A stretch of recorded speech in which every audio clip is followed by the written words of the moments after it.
Hi everyone, have you ever wondered what would happen if our traditional music and art slowly disappear?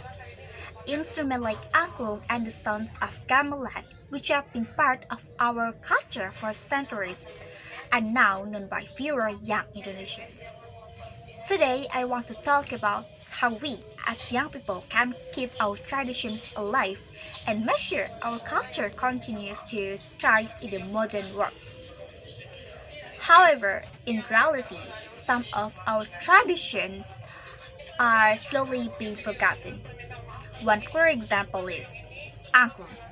Unfortunately, the number of people who can play angklung is decreasing. Many young people today don't know how to play it and only a few still have strong interest. Yet, angklung is a symbol of Indonesian creativity. Interestingly, even abroad, in countries like Australia, children are taught to play angklung and they are very excited about it.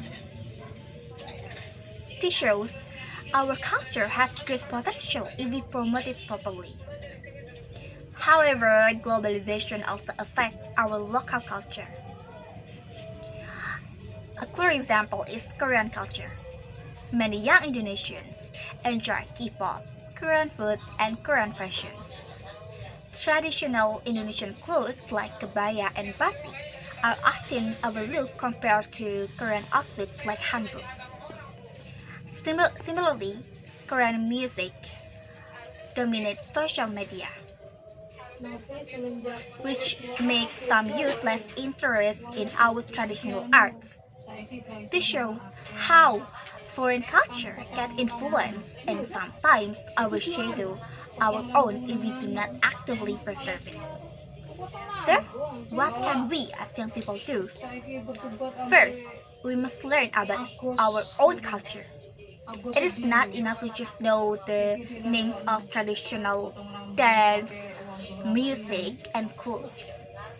We also need to understand why our culture is important, why it must be preserved, and what happens if we forget it.